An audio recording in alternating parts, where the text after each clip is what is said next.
Welcome to Mishna study Masechet Sheviit, Perek Tet Mishnah He.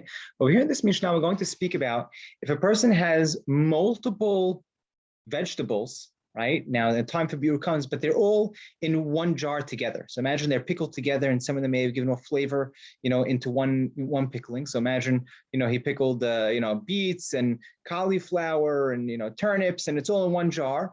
And now the time of one of their biur came. So there's no more cauliflower left out in the field, but the beets are still growing. And now what do we do? What do you do with this pickle jar? Could you keep eating? So that's going to be the discussion of our Mishnah. So someone who pickled three different types of pickles in one barrel. Rabbi Eliezer says you could eat, over the first one. Meaning, I'll explain in a second. Rabbi Yoshua Omer, af alaha acharon. Rabbi Yoshua says, even on the last one. So Rabbi Eliezer says you could eat that pickling until one of the pickles over there is finished and no longer found in the field. So let's say there's no more cauliflower left in the field. That's it. You can no longer eat any of that pickling anymore. You have to do biur to it. Rabbi Yoshua says, no, even in the last one. Keep going all the way till the turnips, the beets, whatever may be last. You could keep on eating the entire jar as long as one of those vegetables are still found in the field.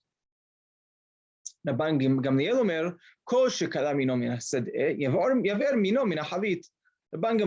at each vegetable individually. Once the cauliflower is finished, then you have to get rid of the cauliflower from that pickling jar. And once the turnips are finished, you have to get rid of the turnips and the beets. Each one different.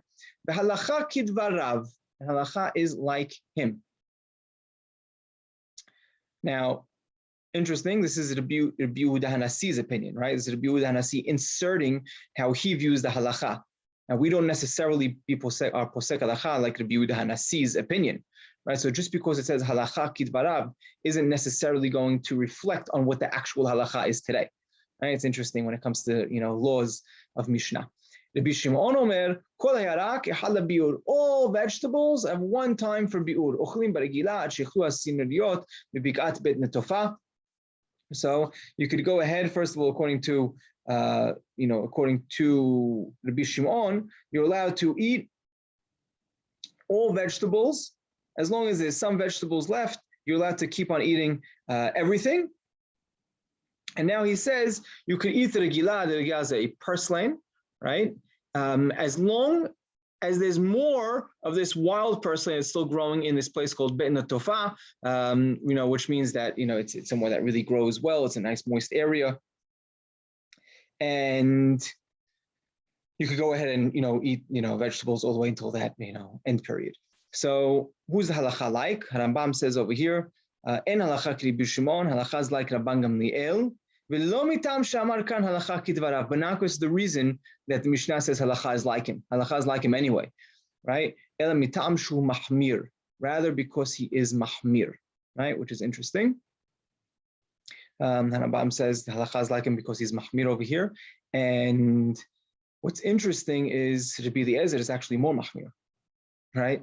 So why, if that's the reason, if we can posek halacha like him because he's mahmir, then why don't he be posek like Rabbi Eliezer? I was thinking about this. I was thinking one of two things. Either it could be that Rabbi Eliezer is just an uncredited opinion, right? Rabbi Eliezer we know is a shamuti, right? So because he held like shitat bet Shammai, as Rambam explains, and because he usually held like shitat bet Shammai, then we don't even take into account his opinion. Or I was thinking that you could say that Rabbi Eliezer has a side that's mekel.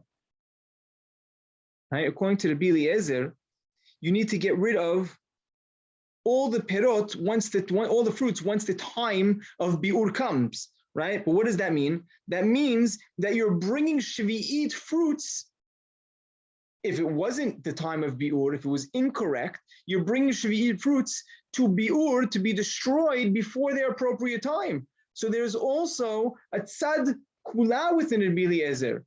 Right? Yeah, he's saying you need to get rid of it by a certain time, but if also you're getting rid of something inappropriately too early, that means you're bringing Sheviit fruits to be, burnt and destroyed before their actual time frame.